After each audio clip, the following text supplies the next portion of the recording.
பேச தமிழா பேச நேயர்களுக்கு வணக்கம். இன்னைக்கு நம்ம பேச போற கெஸ்ட் யாருன்னு பாத்தீங்கன்னா, டெல்லியில இருந்து ராஜகோபாலன் சார் தான் பேச போறாரு. வணக்கம் சார். வணக்கம், நமஸ்காரம். என்ன தோத்து போயிட்டாரு ஸ்டாலின்? ஆமா சார், அதாவது தமிழ்நாட்டு அரசியல வந்து ஒரு முக்கியமான நாள் இன்னைக்கு. ஏன்னா வந்து ஒரு திராவிட மாடல் ஒடிஞ்சு போயிச்சா இருக்குதா இன்னும்? மொத்த திராவிடத்தையே வந்து நிப்பாட்டிட்டாங்க சார். ஏன்னா ஒரு நபர் வந்து ஒரு நடிகர் ஒரு கட்சி ஆரம்பிச்சு 2 வருஷம் தான் ஆகுது. 2 வருஷத்துல ஒரு முதலமைச்சர் சீட்ல உட்காரத நீங்க எப்படி சார் பாக்குறீங்க?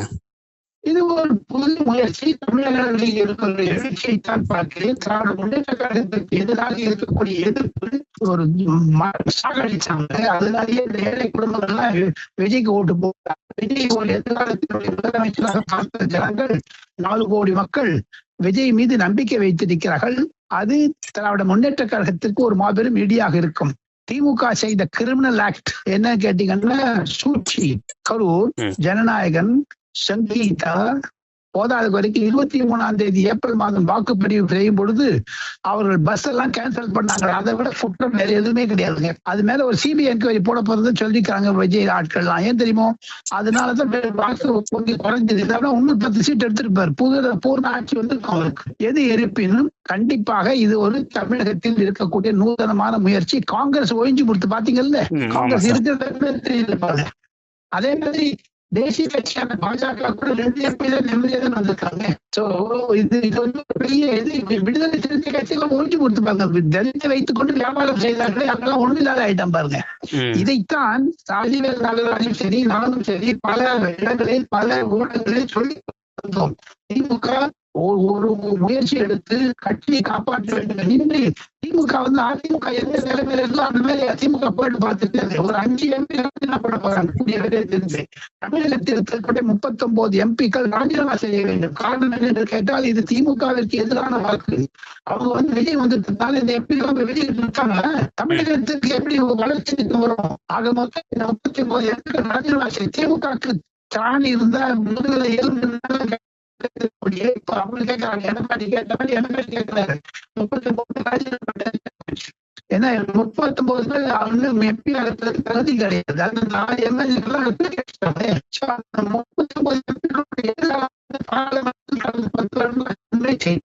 அப்போதான் கே நேரு, அது அதை போல அதனாலதான் என்ன பேசுறாரு?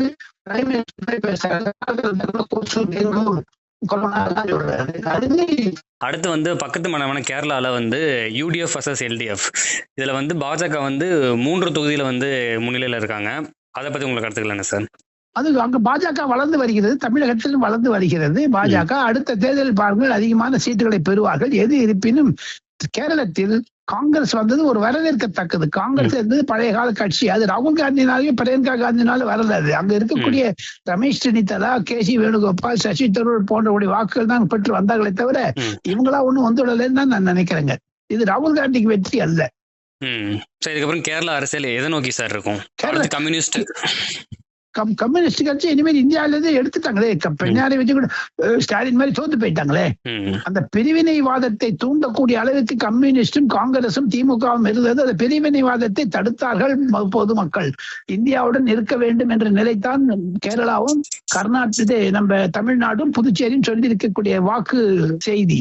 அடுத்த நம்ம அண்டை மாநிலமான யூனியன் பிரதேசமான பாண்டிச்சேரி சார். பாண்டிச்சேரியில 30 இடங்களுக்கு வந்து 16 தொகுதிகள் ஜெயிச்சா வந்து ஆட்சி அமைக்கலாம்.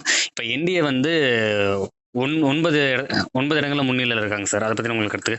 மொத்தமே 17 வந்துட்டாங்களே அவங்க. அந்த ஆட்சி 17 ஆண்டு எடுத்துங்களே. 17 NR காங்கிரஸ்க்கு வந்துடுச்சு. அதை தவிர மேற்கு வங்காளத்திலும் பாஜக அதிகமாக செய்திருக்கிறது. இன்று மாலை 6 மணிக்கு பிரதமர் பிஜேபி ஊழியரிடம் பேச இருக்கிறார். அப்போது தமிழகத்தை பற்றி கண்டிப்பாக குறிப்பிடுவார்.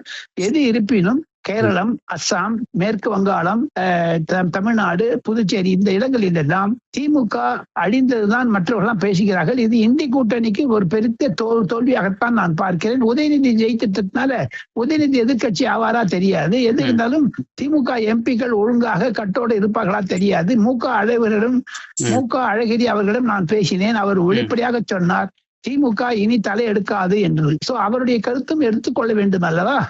இனி கனிமொழியினுடைய நிலைமை என்னவாக இருக்கும்? கனிமொழிக்கு என்ன தரப்போறாங்க இனிமேல்? அதெல்லாம் கட்சியில இருக்கக்கூடிய பெருச்சாளிகள், பணம் கொடுத்த பெருச்சாளிகளுக்கெல்லாம் இனி சிம்மத்தை சொப்பனம் கண்ட மாதிரி இருக்கும். தயாநிதி மாறன் போன்றவர்களுக்கெல்லாம் இனி ஏடியில விஜய் ஆரம்பிச்சுடுவாரு, பார்த்துட்டு இருங்க. அதை தவிர தமிழ் பேச்சு தமிழா பேசி நேயர்களுக்கு ஒரு புதிய செய்தி என்ன என்று கேட்டால், அடுத்த வாரம் வெள்ளிக்கிழமை இன்னும் ஒரு வாரத்திற்குள் பிரதமர் நரேந்திர மோடி சந்திப்பதற்காக விஜய்க்கு டைம் கேட்டிருக்கிறார். விஜய் வந்து பார்க்க இருக்கிறார். பதவியேற்ற பிறகு அந்த பதவியேற்பு விழாவில் மத்திய பாஜகவிலிருந்து யாராவது வருகிறார்களா தெரியவில்லை. எது இருப்பினும் எடப்பாடி பழனிசாமி அவர்கள் கண்டிப்பாக விஜயுடன் ஆதரவு தருவார் என்று தான் டெல்லியில் பேசுகிறார்கள். சார், கூட்டணி ஆட்சி அமைக்க வந்து வாய்ப்புகள் இருக்கா? கண்டிப்பாக இருக்கிறது, கண்டிப்பா. ஏன்னா இது தொங்கு சபை தானே இருக்கு. இப்போ 100 தானே வாங்கியிருக்காரு, 112 தானே. இன்னும் தொங்கு சபை தானே வந்திருக்குது இப்போ. அதனால கூட்டணி ஆட்சி இருக்கும். திமுக இருக்கக்கூடிய கூட்டணி கட்சிகள் எல்லாம் தாவேகாவுடன் சேர்ந்தாலும் தாவேகா இனிமேல் மத்திய அரசாங்கத்திலிருந்து பணம் வர வேண்டும். தமிழகத்தினுடைய கஜானா காலி. தமிழகத்தில் ஒரு பைசா கூட கிடையாது. விஜய் எப்படி எதிர்போக்கு எல்லாம் பைனான்சியல் சிச்சுவேஷன் எல்லாம் பாக்கணுங்க. அதெல்லாம் பார்த்து தான் முடிவு எடுப்பார் விஜய். தாவேகாவோட அரசியல் எந்த மாதிரி சார் இருக்கும் தமிழ்நாட்டுல? மத்திய அரசுடன் மோதக்கூடாதவர்கள். பாஜக கொள்கை எதிரின்னு சொன்னாலும் பாஜக இருக்கட்டும், மத்திய அரசு இல்லையே.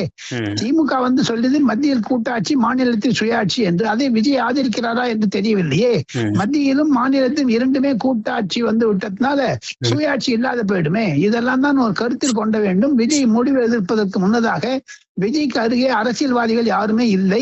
முதிர்ந்த பழுத்த அரசியல்வாதிகளுடைய ஒரு வழிபோக்கு கைடன்ஸ் இருந்தாதான் அவர் நல்ல ஆட்சி செய்ய முடியுமே தவிர இல்லாம செய்வது கஷ்டம். செங்கோட்டையனை போன்றவர்களுக்கெல்லாம் முக்கிய பதவி தந்து அவர்களே பண்ண வேண்டும். அவரை சபாநாயகராக்க போகிறார்கள் கேள்விப்பட்டேன். எது இருப்பினும் போக போகத்தான் தெரியுங்க.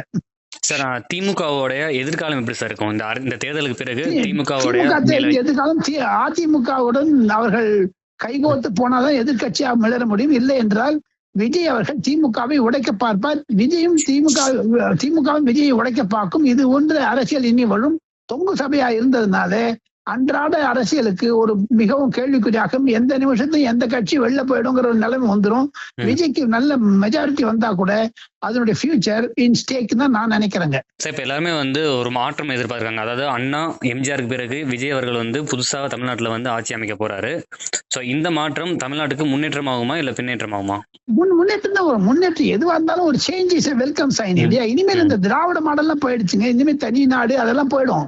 அந்த கொஞ்சம் கொஞ்சமா மங்கி வந்துருச்சு. சீமான் கேட்டாரு பாருங்க, திராவிட மண்ணா எம்ஜிஆர் மண்ணா இல்ல ஈவேரா மண்ணா? ஈவேராவே மண்ணுன்னு பாருங்க. அந்த மாதிரி ஒன்னொன்னு திராவிடம் மங்கி விட்டதுனால இதனால புது புது கட்சிகள் வருவதனால் அது வரவேற்கப்பட வேண்டியது தானே. சார், மேற்கு வங்கத்துல மம்தா பானர்ஜி அவர்கள் இன்னும் கொஞ்சம் தான் வித்தியாசத்துல தான் லீடிங்ல இருக்காங்க. சோ இதுக்கப்புறம் வெஸ்ட் பெங்காலோட அரசியல் கிழமை எப்படி இருக்கும்? வெஸ்ட் பெங்கால்ல கலவரங்கள் வெடிக்குமா இல்ல எதுவும் எந்த மாதிரியான சூழ்நிலை? கலவரம் வெடிக்காது. மத்திய அரசாங்கம் சொல்லிட்டாங்களே, கலவரம் வெடிக்க சான்ஸே கிடையாது. காரணம் என்ன என்று கேட்டால், அங்க இருக்கக்கூடிய போலீசர் எல்லாம் 6 மாதங்கள் இருப்பார் என்று சொல்லிவிட்டார்களே. 6 மாதத்துக்கு போலீஸ் இருந்ததுன்னா கலவரம் வருவதற்கு வாய்ப்பே கிடையாது. நாளை சந்திக்கலாம். நான் வேறொரு தொலைக்காட்சி போக வேண்டிய நாளை சந்திக்கலாம். நன்றி, நமஸ்தே. நன்றி சார், நன்றி, ரொம்ப நன்றி.